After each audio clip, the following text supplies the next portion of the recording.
वबिल वालिदैन एहसाना।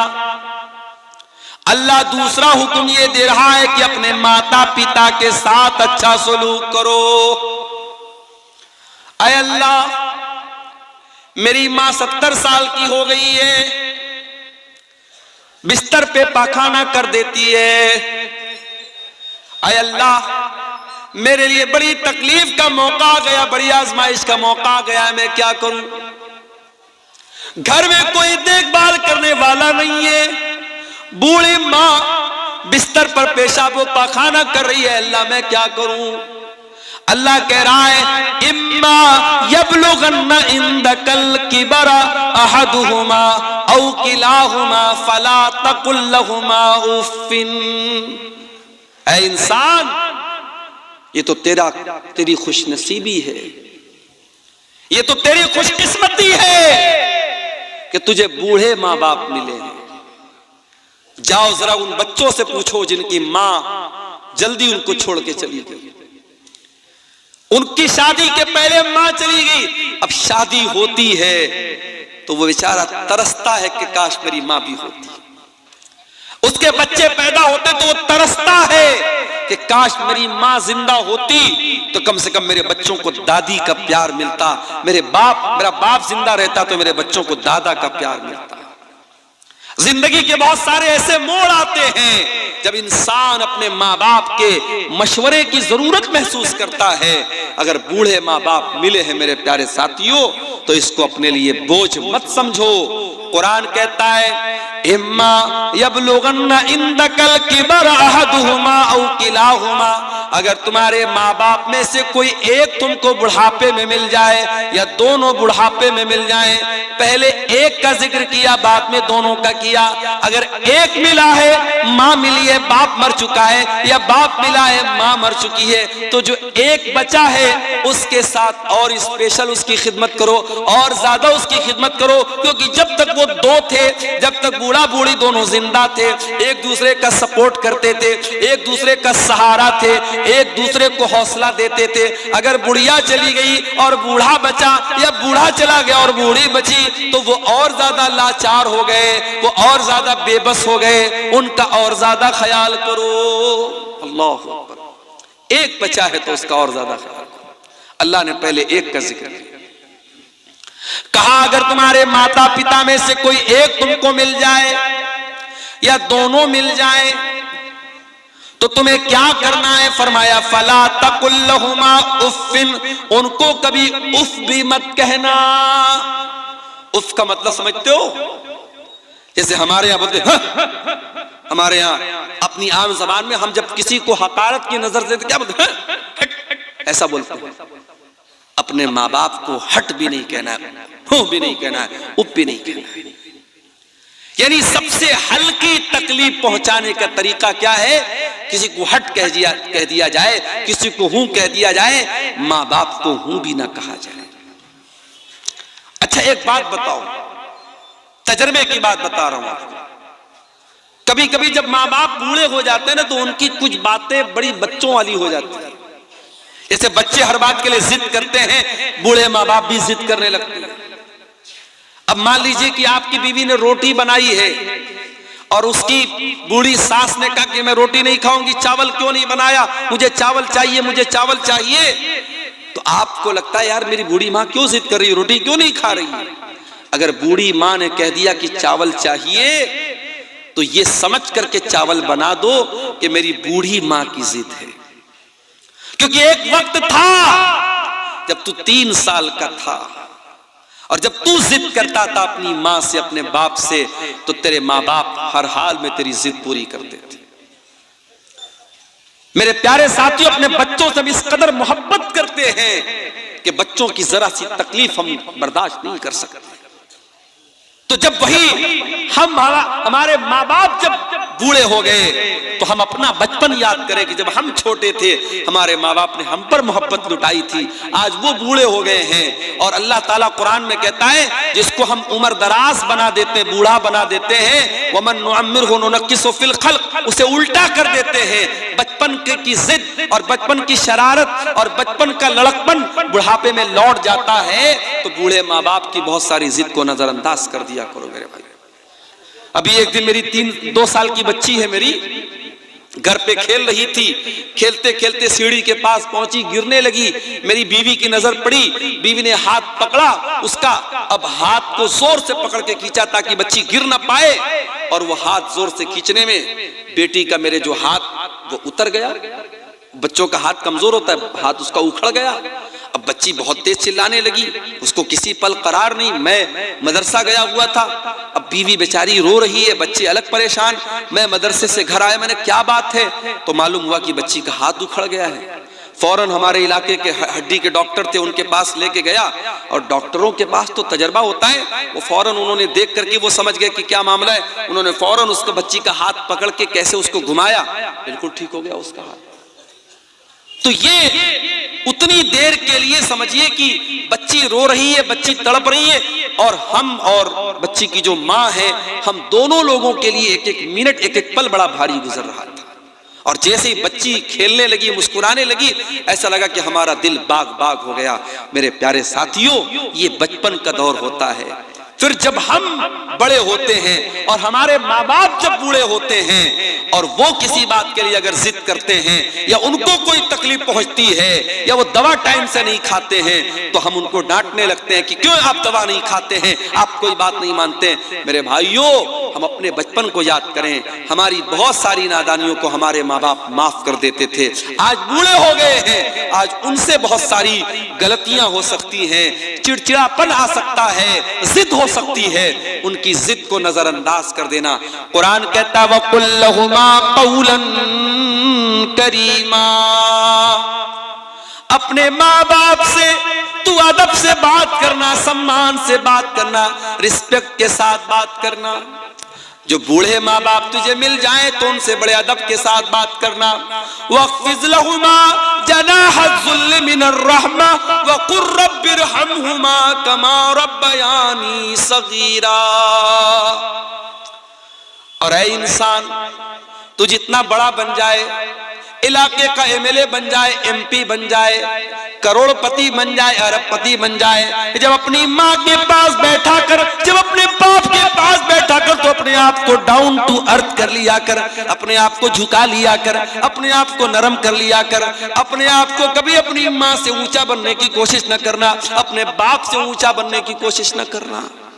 जितने बड़े भी हो, बाप के लिए तुम बेटे हो, माँ के लिए तुम बेटे हो। अपने माँ बाप के लिए अपने आप को झुका करके रखना, अपने आप को बिछा करके रखना। और अल्लाह ने एक दुआ सिखाई, मेरे भाइयों, इस दुआ को याद कर लो। जब दुआ के लिए हाथ उठाया करो, अपने माँ बाप के लिए ये दुआ जरूर किया करो। रब्बिरहमहुमा कमा रब्बयानी सगीरा, ऐ परवरदिगार मेरे माँ बाप पर रहम फरमा, जिस तरीके से उन्होंने बचपन में मुझको पाला है। यानी हमारी ये औकात नहीं है, हमारी ये हैसियत नहीं है, हमारे बस की ये बात नहीं है कि हम अपने माँ बाप का बदला उतार सके, उनके एहसानात को उतार सके। हम अल्लाह के हवाले कर रहे हैं कि ऐ अल्लाह, तू हमारे माँ बाप का एहसान तू उतार देना, तू उन पर रहम कर देना। हजरत उमर ने एक आदमी को देखा था, अपनी माँ को अपने कंधे पर बिठा के खाने काबा का तवाफ करा रहा था। अपनी बूढ़ी माँ को अपने कंधे पर बिठाकर खाने काबा का तवाफ करा रहा था। और जब तवाफ करा लेता है, कहता है कि अमीरुल मोमिनीन, ऐ हजरत उमर, आज ऐसा लगता है कि मैंने अपनी माँ का हक अदा कर दिया है, मैंने माँ के दूध का कर्जा उतार दिया है, मैंने माँ के एहसानात का बदला उतार दिया है, मैंने अपने कंधे पर बैठ करके अपनी माँ को तवाफ कराया है। हजरत उमर ने कहा, अरे तू माँ का एहसान उतारने की बात करता है, अभी तो तेरी माँ ने तुझको जन्म देते वक्त जो तेरी माँ के मुंह से जो तकलीफ की आवाज आई थी, जो दर्द की आवाज आई थी, अभी तो तूने उस दर्द की आवाज का भी हक अदा नहीं किया है। माँ ने जन्म देते वक्त जो तकलीफ उठाई थी, अभी तो तूने उस आवाज का भी हक अदा नहीं किया है। अपने माँ बाप का कर्जा हम कभी नहीं उतार सकते मेरे भाई। इसलिए अल्लाह कह रहा है कि माँ बाप के साथ भलाई करो, उनको कोई तकलीफ मत पहुंचाओ और उनके लिए दुआ करो। अच्छा, अब यहां पर एक सवाल, मैं अपनी माँ की बड़ी खिदमत करता हूं, मैं अपने बाप की बड़ी सेवा करता हूं, फिर भी मेरी माँ मुझसे खुश नहीं है, फिर भी मेरा बाप मुझसे खुश नहीं है। मेरे दिल में माँ बाप के लिए कोई बुराई नहीं है, मैं अपनी तरफ से बेहतर करता हूं, मगर मेरे माँ बाप मुझसे नाराज रहते हैं। अल्लाह कहता है रब्बुकुम आलमु बिमा फी नुफूसिकुम इन तकूनु सालिहीन फइन्नहु काना लिल अव्वाबीन गफूरा। तुम्हारा परवरदिगार तुम्हारे दिल के हालात को भी जानता है, तुम्हारे दिल के अंदर क्या है। दुनिया को पता हो या ना पता हो, अल्लाह को तो सब पता है। अगर वाकई में तुम्हारे दिल में कोई चोर नहीं है और दिल में तुम्हारे माता पिता का सम्मान है, माँ बाप की इज्जत करते हो, माँ बाप का हक अदा करते हो, और फिर भी माँ बाप को तुमसे शिकायत है, तो कोई मसला नहीं, अल्लाह माफ करेगा, क्योंकि तुम्हारे दिल के हालात को अल्लाह जानता है। तो ये दूसरी नसीहत है मेरे भाई। तीसरी नसीहत, व आतिज़ल कुर्बा हक़्क़हु वल मिस्कीन व इब्न सबील, और अपने रिश्तेदार को भी उसका हक दो, और गरीबों को भी उनका हक दो, और मुसाफिरों को भी उनका हक दो। माँ बाप के बाद अल्लाह ताला ने रिश्तेदार का जिक्र किया है। आप अररिया के हैं, अगर आपके रिश्तेदार पूर्णिया में है, आपके रिश्तेदार कटिहार में है, आपके रिश्तेदार बंगाल में है, तो आपको पता होना चाहिए हमारे रिश्तेदार कौन कौन है। और अगर आपको अल्लाह ने दौलत से नवाजा है और आपके रिश्तेदारों में कोई जरूरतमंद है, तो आप जब ज़कात निकालें, जब दान खैरात करें, जब चंदा दें, जब सदका खैरात करें, तो अपने रिश्तेदार को तरजीह दें, रिश्तेदार की पहले मदद करें। रिश्तेदार की जब आप मदद करेंगे तो आपको डबल सवाब मिलेगा, रिश्तेदारी का भी सवाब मिलेगा और सदका देने का भी सवाब मिलेगा।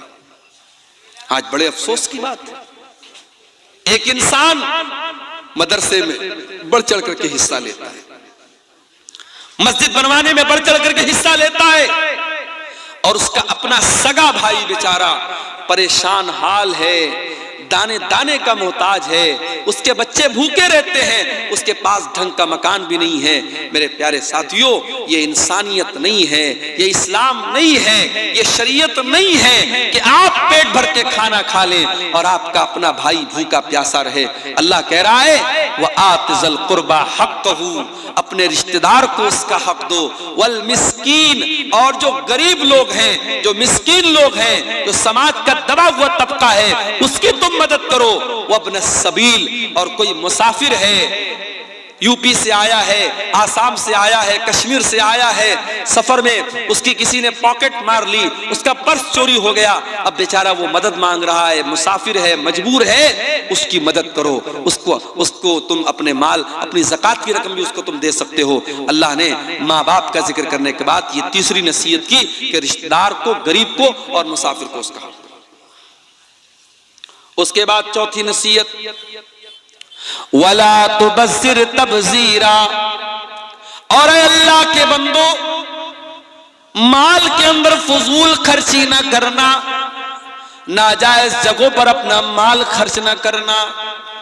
इन्नल मुबज़्ज़िरीन कानू इख्वान शयातीन, बेशक फजूल खर्ची करने वाले, शराब पर पैसा लुटाने वाले, ज़िना पर पैसा लुटाने वाले, लड़कियों के नंबर पर रिचार्ज करवाने वाले, नाजायज रिश्ता बनाने के लिए अय्याशी करने वाले और हराम जगहों पर पैसा खर्च करने वाले, इन्नल मुबज़्ज़िरीन कानू इख्वान शयातीन, वो शैतान के भाई हैं। पैसा हमारा नहीं, कोई ये ना कहे पैसा मेरा है, नहीं, हमारी क्या औकात है मेरे भाई, पैसा अल्लाह का है, अल्लाह ने हमको दिया है, अल्लाह ने हमको दिया है, अल्लाह चाहता तो हमें ना देता। और ये भी याद रखो, दुनिया में दौलत इंसान के टैलेंट से नहीं मिलती, इंसान के इल्म से नहीं मिलती। बड़े बड़े आलिम हैं, बड़े पढ़े लिखे लोग हैं, बड़े बड़े डिग्री वाले लोग हैं, वो तरस रहे हैं, बड़ी मुश्किल से अपना घर चला रहे हैं, और जाहिल और अंगूठा छाप लोग करोड़ों कमा रहे हैं इसी दुनिया में, इसी इलाके में। आप देख लीजिए, पटना के अंदर मैंने देखा ऐसे ऐसे लोग ओला बाइक चला रहे हैं जो इंजीनियरिंग पढ़े हुए हैं और बड़ी आला तालीम हासिल किए हुए हैं, और क्या कर रहे हैं, वो बाइक चला रहे हैं किराए पर मुसाफिरों को बिठा बिठा के। यानी जो काम ऑटो का होता है, रिक्शा का होता है, वो बाइक का वहां काम हो रहा है, ओला बाइक चला रहे हैं। तो पढ़ाई लिखाई से पैसा नहीं का ताल्लुक नहीं है मेरे भाई। ठीक है, आप पढ़ लिख लेंगे, अल्लाह करे आपको अच्छी नौकरी मिल जाए, अच्छा मकाम मिल जाए, मगर जरूरी नहीं है कि आपके इल्म के एतबार से आपको पैसा मिले। तो अगर अल्लाह ने आपको पैसे वाला बनाया है तो ये मत कहिए कि पैसा मेरा है, पैसा अल्लाह का है। और जब पैसा अल्लाह ने आपको दिया है तो ये पैसा कहां खर्च करना है और ये पैसा कहां से आया है, दोनों का हिसाब अल्लाह को देना पड़ेगा। अल्लाह के प्यारे नबी फरमाते हैं, ला तज़ूलु क़दमा इब्ने आदम मिन इंद रब्बिही यौमल क़ियामा।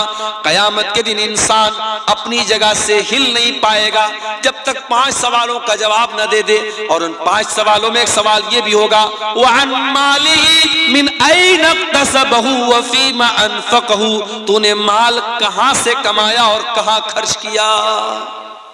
हराम जगहों पर पैसा खर्च करने वाले शैतान के भाई हैं। अपने जायज काम पर अगर आप जरूरत से ज्यादा पैसा खर्च करते हैं, जैसे राहुल गांधी का जूता अभी आजकल बड़ा चर्चा में चल रहा है। राहुल गांधी ने, पता नहीं, मैंने वीडियो देखा नहीं है, ये बयान किया जा रहा है, कहने वाले बोल रहे हैं कि राहुल गांधी ने किसी को जूता मार दिया तो बेचारा आईसीयू में चला गया। तो इंटरनेट पर मैंने चेक किया तो पता लगा वो 4 लाख का जूता है। भाई 4 लाख के जूते से किसी को मारोगे तो कहां जाएगा, आईसीयू में ही जाएगा। हम लोग घड़ी पहनते, बड़ी मुश्किल से, टाइटन की घड़ी है, 1000-2000 की घड़ी आती होगी। कुछ लोग साहब राडो की घड़ी पहनते हैं, और पता नहीं कौन कौन सा ब्रांड आता है, 1.5 लाख की, 2-2 लाख की घड़ी पहनते हैं लोग। तो घड़ी पहनना तो जायज है, लेकिन इसमें आप हद से ज्यादा पैसा खर्च करेंगे तो ये इसराफ है। जूता पहनते हैं लोग 4-4 लाख का जूता, ये इसराफ है मेरे भाई। किसी बहुत बड़ी बॉलीवुड की हीरोइन की शादी थी, बनारस से उन्होंने अपनी शादी का लहंगा सिलवाया था। बनारस तो जानते हैं आप, साड़ी का गढ़ है और कपड़े का गढ़ है। तो मैं नाम नहीं लूंगा हीरोइन का, वरना आप लोग कहेंगे मौलाना को हीरोइनों का नाम भी आता है। उस हीरोइन के लहंगे का कपड़ा बनारस से तैयार हुआ था, और उस लहंगे में ओरिजिनल गोल्ड जो होता है, सोना, उसकी जरी इस्तेमाल हुई थी, उसका तार इस्तेमाल हुआ था, और कई लाख का वो लहंगा था। और ये आज से मैं 15 साल पहले की बात बता रहा हूं। एक हीरोइन की शादी हुई तो उनका लहंगा बनारस से तैयार हुआ था। शादियों पर कितना खर्च हो रहा है देखिए आप। उत्तर प्रदेश के मेरठ में एक शादी हुई, लड़के ने अपनी साली को घड़ी, साली ने आकर के घड़ी पहनाई, तो घड़ी पहनाने की जो रस्म थी उसका जो पैसा दिया दुल्हे ने 2.5 लाख रुपया दिया। 2.5 लाख रुपया उसको घड़ी की पहनाई का दिया। और मौलवी साहब ने जिन्होंने निकाह पढ़ाया, उनको निकाह पढ़ाने का इनाम 11 लाख रुपए दिया गया। और दुल्हे साहब को ससुराल से जो पैसा मिला इनाम के तौर पे, जहेज के तौर पे, 2.5 करोड़ रुपया कैश मिला। ये न्यूज बाकायदा आई थी। उत्तर प्रदेश के सिद्धार्थ नगर में शादी हुई, मुसलमान की बात बता रहा हूं, किसी गैर मुस्लिम की बात नहीं बता रहा हूं। मुसलमान की शादी हुई, वो बारातियों पर नोट लुटा रहा था। 20 लाख रुपए उसने नोटों की गड्डियां हवा में लुटा दी, 20 लाख रुपए लुटा दी उसने बारातियों के ऊपर। ये मुसलमान ये काम कर रहा है। अल्लाह कह रहा है, वला तुबज़्ज़िर तबज़ीरा, फजूल खर्ची न करना, इन्नल मुबज़्ज़िरीना कानू इख़वानश शयातीन। फजूल खर्ची करने वाले शैतानों के भाई हैं। व कानश शैतानु लिरब्बिही कफूरा, और शैतान अपने रब का बहुत बड़ा नाशुक्रा है। कितनी चीजें हो गई? 4 चीजें हो गई। अब पांचवी चीज भी सुन लीजिए, वइम्मा तुरिज़न्नाहुम इब्तिगा रहमतिन मिर रब्बिका तरजूहा फकुल लहुम कौलन मैसूरा। अगर तुम्हारे पास गरीब को देने के लायक, रिश्तेदार को देने के लायक पैसा नहीं है और वो तुमसे मदद मांगने के लिए आया है, अल्लाह ने पहले देने का तरीका बताया। अगर देने की ताकत नहीं और मना करना है तो मना कैसे किया जाए, मना करने का तरीका भी बता दिया। फरमाया फकुल लहुम कौलन मैसूरा। अपने उस रिश्तेदार को अगर पैसा देने की ताकत नहीं है तुम्हारे अंदर तो नरमी के साथ माजरत कर लेना, एक्सक्यूज बयान कर देना, अपना उज्र बयान कर देना, उसके साथ सख्ती ना करना, उसको डांट करके मत भगाना, उसको झिड़क करके ना भगाना, नरमी के साथ, प्यार के साथ, मोहब्बत के साथ उसको रवाना कर देना। अगर कोई आपके दरवाजे पर मदद मांगने के लिए आ जाए, कोई साइल आ जाए, तो कुरान कह रहा है उसको कभी सख्ती के साथ बात मत करो, मोहब्बत के साथ, नरमी के साथ कह दो भाई अभी मेरे पास नहीं है, बाद में तुम आ जाना। ये ना देने का तरीका अल्लाह ताला ने बयान किया। उसके बाद फरमाया इन्ना रब्बका यबसुत। उसके बाद फरमाया वला तजअल यदका मगलूलतन इला उनुकिका वला तबसुतहा कुल्लल बस्ति फतक़उद मलूमन महसूरा। बड़ी जामी आयत है कुरान की। बाज़ उलमा कहते हैं कि इस एक आयत पर अगर कोई देश अमल करे उस देश की अर्थव्यवस्था सही हो जाए। आज हमारे देश की अर्थव्यवस्था क्यों चौपट है? क्योंकि मामला वही है, अंधेर नगरी चौपट राजा वाला मामला आ चुका है। आज हम रोड पर चलते हैं, चाहे रोड अच्छी हो चाहे रोड खराब हो, हर किलोमीटर पर आज टोल देना पड़ रहा है। बनारस से, पटना से आपके अररिया आने के दौरान कई टोल पड़े और अभी यहां से अगर हमको बंगाल जाना पड़ जाए तो कई टोल पड़ेंगे। यानी एक एवरेज अगर जोड़ा जाए तो हर किलोमीटर पर 2 रुपया टोल टैक्स हमको देना पड़ता है। हम बाइक खरीदते, कार खरीदते हैं, ऑलरेडी उस बाइक और कार की जब हम कीमत अदा करते हैं अच्छा खासा अमाउंट हम रोड टैक्स में देते हैं। उसके बावजूद जब हम सड़क पर गाड़ी निकालते हैं तो हमें टोल टैक्स भी देना पड़ता है। और इतनी इनकम के बावजूद आज कितने देश में हमारे भूखे मर रहे हैं। यानी देश की अर्थव्यवस्था सही नहीं हो पा रही है।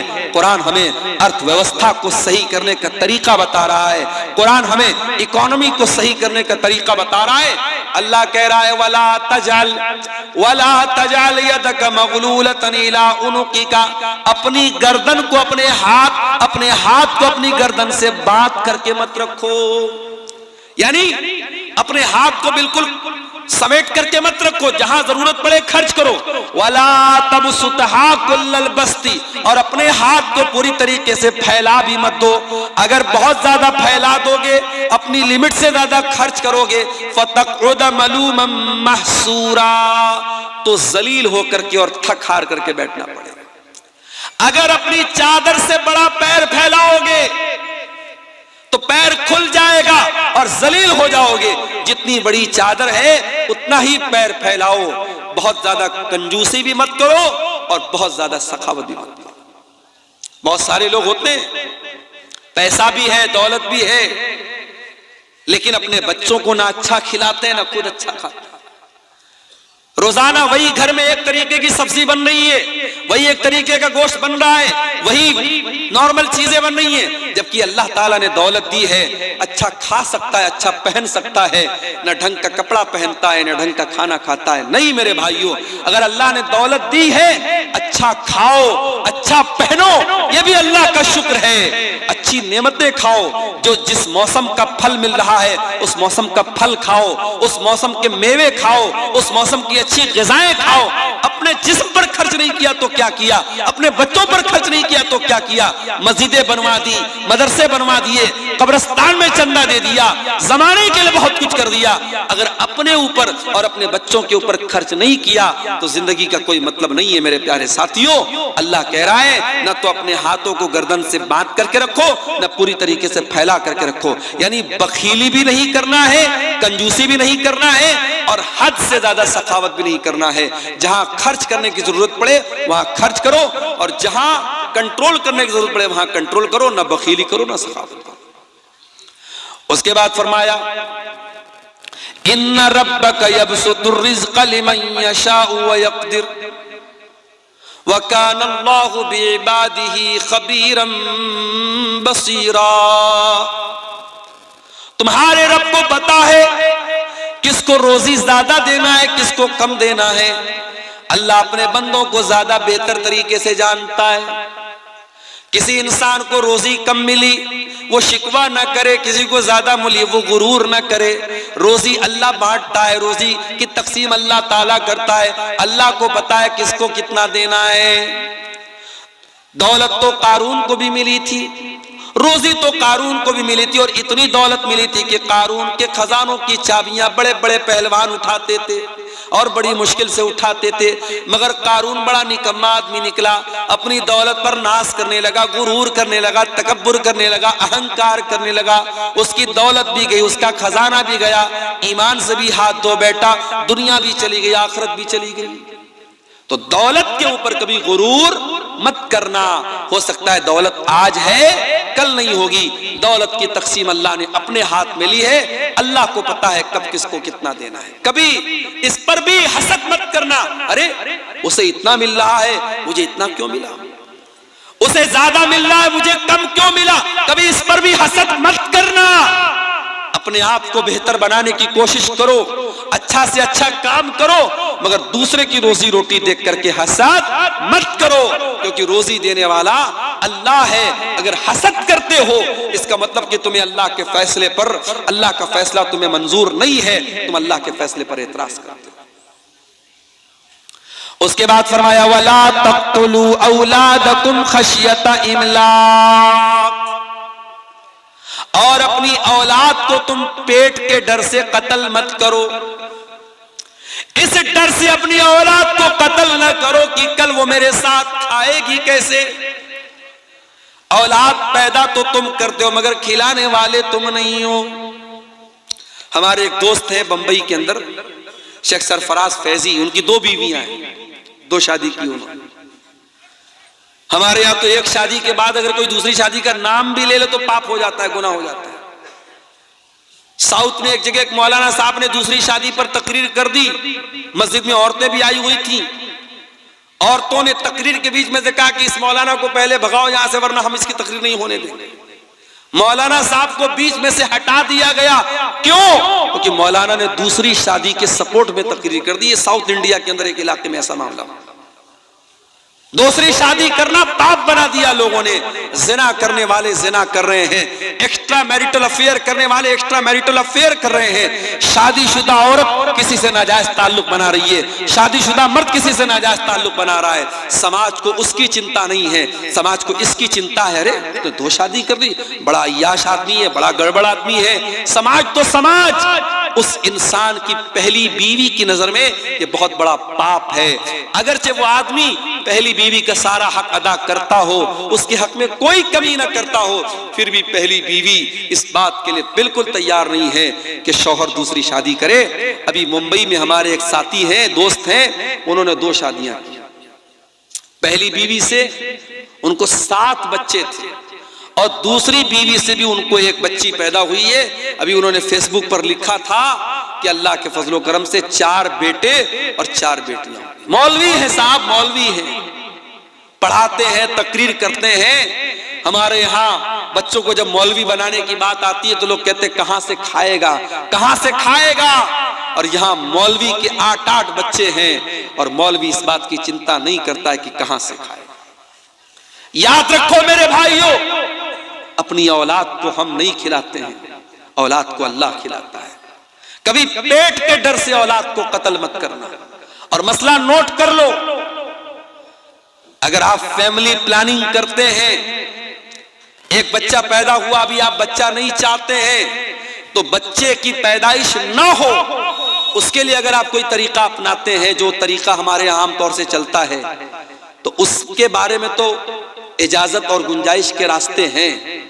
लेकिन अगर प्रेगनेंसी हो गई है और बच्चा मां के पेट में वजूद पा चुका है, अब उस बच्चे को अगर कोई खत्म कर देता है कि नहीं साहब मेरा ऑलरेडी एक बच्चा है, 2 बच्चा है, तीसरा बच्चा मैं कहां से इसको पालूंगा, कैसे पढ़ाऊंगा, कैसे लिखाऊंगा, और उस बच्चे को अगर कोई मां के पेट में कत्ल कर देता है, तो ये समझो वैसा ही गुनाह है जैसे बच्चे के पैदा होने के बाद कोई उसका गला दबा दे, बच्चे के पैदा होने के बाद कोई उसको मार डाले, उतना ही बड़ा गुनाह है मां के पेट में एबॉर्शन कर देना और मां के पेट में बच्चे को खत्म कर देना। अल्लाह के नबी से पूछा गया सबसे बड़ा गुनाह क्या है? आपने फरमाया अंतजअल लिल्लाहि निद्दन व हुवा खलक़क, सबसे बड़ा गुनाह यह है कि तुम अल्लाह के बराबर किसी को ठहराओ। फिर पूछा गया अल्लाह के नबी उसके बाद सबसे बड़ा गुनाह क्या है? आपने फरमाया अन तक़्तुल वलदक खशियता यतममक, दूसरा बड़ा गुनाह यह है कि अपनी औलाद को कत्ल कर दो इस डर से कि तुम्हारे साथ खाएगी। फिर पूछा गया अल्लाह के नबी उसके बाद सबसे बड़ा गुनाह क्या है? आपने फरमाया अंतुजानिया हलीलत जारिक, अपने पड़ोसी की बीवी के साथ तुम ज़िना करो। औलाद को कत्ल करना दूसरा बड़ा गुनाह है मेरे भाई, औलाद को कत्ल मत करो।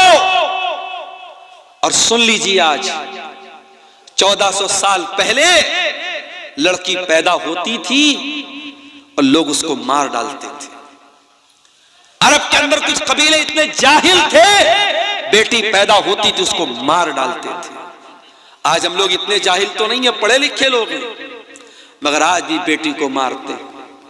कभी मां के पेट में मार देते हैं, कभी पैदा होने के बाद हॉस्पिटल में छोड़ के चले जाते हैं, कभी जहेज के नाम पर बहू को जला देते हैं, कभी इस बेटी को हम इसकी तरबियत सही तरीके से नहीं करते और मुसलमान की बेटी किसी गैर के साथ फरार हो जाती है, गैर मुस्लिम के साथ जाके शादी करती है और अपनी दुनिया और आखिरत को बर्बाद कर लेती है। वला तक़्तुलू औलादकुम, अपनी औलाद को कत्ल मत करो मेरे प्यारे साथियों। याद रखो ये मदरसे इसीलिए चल रहे हैं कि आपके बच्चे दीन की तालीम हासिल करें। मैं उत्तर प्रदेश का रहने वाला हूं और मदरसों को लेकर के जो हालात सामने आ रहे हैं, मेरी पेशन गोई समझ लीजिए या मेरा तजर्बा समझ लीजिए, आने वाले दौर में मदरसों को चलाना बहुत मुश्किल हो जाएगा। अभी आप ये मत सोचिए कि साहब हम तो बिहार में रहते हैं, हमारे यहाँ तो नीतीश जी की सरकार है, कोई मसला नहीं है। मदरसों को लेकर के बहुत अच्छे इरादे नहीं है लोगों के, मदरसों पर बहुत अच्छी नजर नहीं है। हमें अपने इन मदरसों में जो दीन की तालीम हम दे रहे हैं अपने बच्चों को, मेरे प्यारे साथियों, आने वाले दौर में इन मदरसों को चलाना भी बहुत बड़ा चैलेंज बन जाएगा। मैं सिर्फ यूपी की बात नहीं कर रहा हूं, पूरे ऑल ओवर इंडिया की बात कर रहा हूं। जो हमारे यहां जो कानून बन रहे हैं, जो सिस्टम आ रहे, परेशानियां खड़ी हो जाएंगी। इसलिए मैं कहता हूं अपने बच्चों को दीन कैसे सिखाया जाए इसकी फिक्र करो, इसकी चिंता करो। बच्चों को अच्छा खिला देना, अच्छा पहना देना ये काफी नहीं है। अगर आपने बच्चों को ईमान नहीं दिया, बच्चों को दीनी तालीम नहीं दी, तो बच्चों को सही तरबियत न देना ये भी बच्चों को कत्ल करने के बराबर है। और कुरान कह रहा है वला तक़्तुलू औलादकुम खशियत इमलाक, अपनी औलाद को कत्ल मत करो पेट के डर से, फाका कशी के डर से। नहनु नर्ज़ुकुहुम व इय्याकुम, तुम्हारी औलाद को भी रोजी देने वाले हम हैं, तुमको भी रोजी देने वाले हम हैं। इन्न क़त्लहुम कान ख़ितअन कबीरा, औलाद को कत्ल करना बहुत बड़ा गुनाह है। उसके बाद फरमाया वला तक़रबु ज़िना, ज़िना के करीब भी न जाना। इन्नहु कान फ़ाहिशतन व साअ सबीला, ज़िना बहुत गंदा काम है और बहुत ही बुरा रास्ता है। अच्छा, जिना को रास्ता क्यों कहा गया?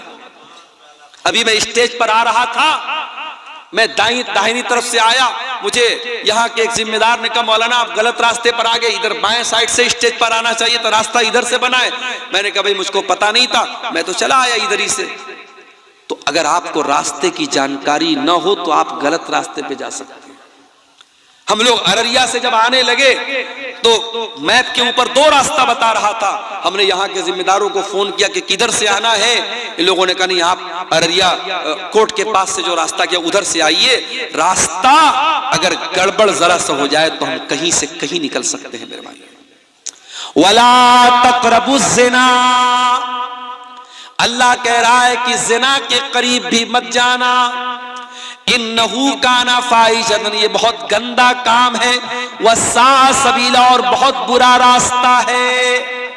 अगर आज तुम किसी की बहू बेटी के साथ खेल रहे हो, किसी की लड़की के साथ खेल रहे हो, किसी की बेटी के साथ, किसी की बहन के साथ खेल रहे हो, कल तुम्हारी बहन के साथ भी कोई खेलेगा। तुम वैलेंटाइंस डे पर किसी को फूल दे रहे हो, जरा पता लगाओ कहीं तुम्हारी बहन को भी कोई फूल तो नहीं दे रहा है। मगर एक बात बताऊं, ये सब चीजें उसको बुरी लगेगी जिसके अंदर गैरत हो। और जब गैरत मर जाए तो आप बड़े बड़े शहरों में जाके देख लीजिए, वहां किसी को कोई फर्क नहीं पड़ता। तू मेरी बहन को छेड़, मैं तेरी बहन को छेड़ूंगा। तू मेरी बहन को अपनी गर्लफ्रेंड बना, मैं तेरी बहन को अपनी गर्लफ्रेंड बनाऊंगा। वहां ये कल्चर है मेरे प्यारे साथियों। ये कल्चर वहां पैदा होता है जहां गैरत मर जाती है, और जिसके अंदर गैरत बाकी रहती है उसको बहुत बुरा लगता है। इसलिए मेरे प्यारे साथियों, अल्लाह ने कहा कि ज़िना बहुत बुरा रास्ता है। जिस रास्ते पे चल के तुम ज़िना कर रहे हो, उसी रास्ते पर चल के कोई तुम्हारे घर में भी आ सकता है और तुम्हारी इज्जत पर भी डाका डाल सकता है। और इसीलिए इस्लाम ने इतना टाइट कानून रखा है। इस्लाम ने क्यों इतना टाइट कानून रखा है कि लड़का लड़की अगर गैर महरम है अकेले में न रहे, अकेले में न मिले लड़का लड़की गैर महरम है। तो ये जितने को एजुकेशन वाले स्कूल चल रहे, को एजुकेशन वाले कॉलेज चल रहे, लड़का लड़की साथ में पढ़ रहे, इस्लाम के हिसाब से बिल्कुल गलत है। अगर लड़का लड़की साथ में उठेंगे बैठेंगे तो जाहिर है दोस्ती होगी, ताल्लुकात होंगे, खराबियां पैदा होंगी। को एजुकेशन की इस्लाम में इजाजत बिल्कुल नहीं है। जब तक बच्चे छोटे हैं, क्लास 3 तक क्लास 4 तक साथ में पढ़ लिए। जब बच्चे बड़े होने लगे, लड़कियां बड़ी होने लगे, उनका सेपरेट स्कूल होना चाहिए, उनकी सेपरेट क्लास होनी चाहिए। लड़के लड़कियां साथ में पढ़े, एक क्लास में पढ़े, चाहे वो मदरसे में हो चाहे वो स्कूल में हो। ये मुनासिब नहीं है। जैसे जैसे बच्चे बड़े होने लगते हैं, समझदार होने लगते हैं, बालिग होने लगते हैं, फिर मसाइल पैदा होते हैं। क्यों शरीयत ने कहा कि देवर भाभी के साथ हंसी मजाक ना करें, देवर भाभी के बीच में पर्दा होना चाहिए? क्यों कहा? क्यों कहा अल्लाह के नबी ने ला यखलुवन्ना रजुलुन बिइम्रातिन इल्ला वसालिसुहुमा शैतान? जब कोई मर्द किसी औरत के साथ अकेले में होता है तो तीसरा शैतान होता है। मेरे प्यारे साथियों, ये तालीमात और ये शिक्षाएं इस्लाम ने इसीलिए दी हैं ताकि ज़िना तक पहुंचाने वाले सारे रास्तों को बंद कर दिया जाए। वला तक़रबुज़ ज़िना, ज़िना के करीब भी मत जाना।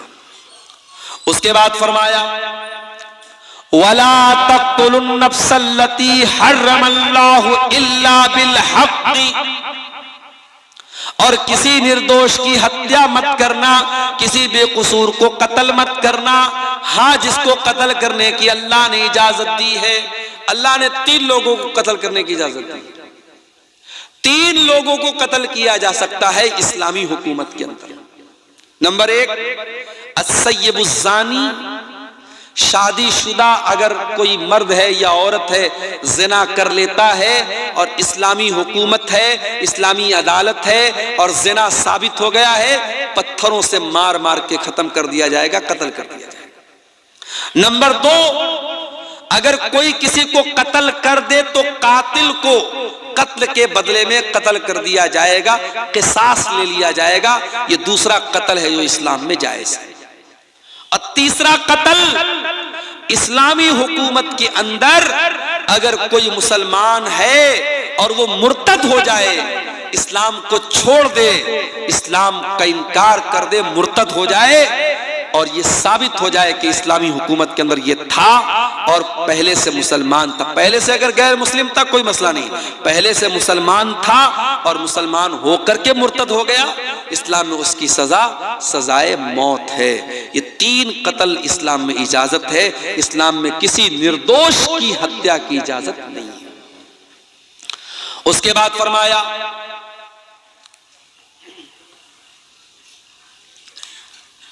वला तक़रबू मालल यतीम इल्ला बिल्लती ही अहसन, यतीम के माल के करीब न जाना। जो बच्चा यतीम है, जिसका बाप मर चुका है, अगर उसका माल तुमको मिल जाए तो उसका माल मत हड़प जाना, उसका माल मत खा जाना, उसके माल के करीब न जाना। इल्ला बिल्लती ही अहसन, हाँ अगर उस यतीम बच्चे को पढ़ाने में, लिखाने में, उसकी परवरिश करने में कुछ पैसा खर्च हो रहा है तो उतना पैसा तुम उसके माल में से ले सकते हो। हत्ता यबलुगा अशुद्धा, और जब वो लड़का जवान हो जाए, बड़ा हो जाए, तो फिर उसका माल उसके हवाले कर दो। यतीम का माल तुम्हें नाजायज तरीके से खाने की इजाजत नहीं।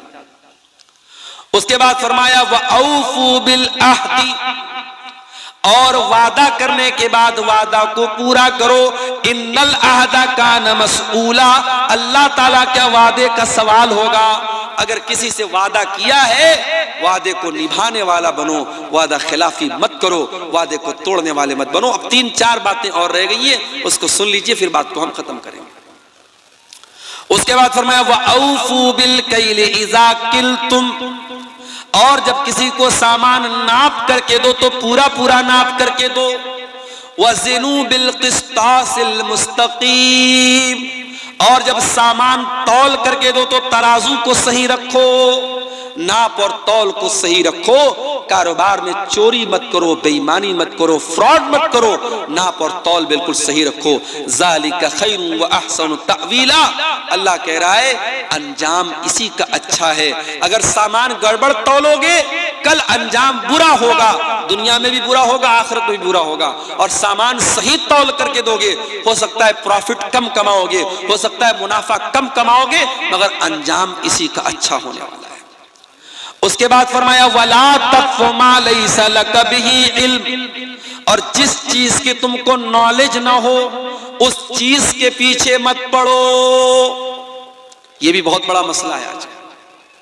जिस चीज के बारे में पता नहीं है उस पर भी लोग अपनी राय देने लगते हैं, अपने फतवे देने लगते हैं, हलाल बताने लगते हैं, हराम बताने लगते हैं। नहीं, जिस चीज की आपको नॉलेज नहीं है उसके पीछे मत पड़िए। वला तक़फ़ु मा लैसा लक बिही इल्म, जिस चीज का तुमको इल्म नहीं है उस चीज के पीछे मत पड़ो। इन्नस समा वल बसरा वल फुआदा कुल्लु उलाइका कान अन्हु मसऊला,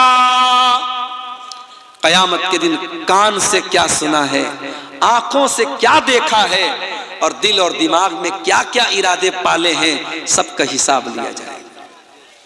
कानों से क्या क्या सुन के आए हो, से क्या क्या देख के आए हो, ये फेसबुक पर तुमने क्या देखा, ये रील्स में तुमने क्या देखा, ये इंस्टाग्राम में तुमने क्या देखा, तुमने जो देखा है उसका हिसाब देना पड़ेगा।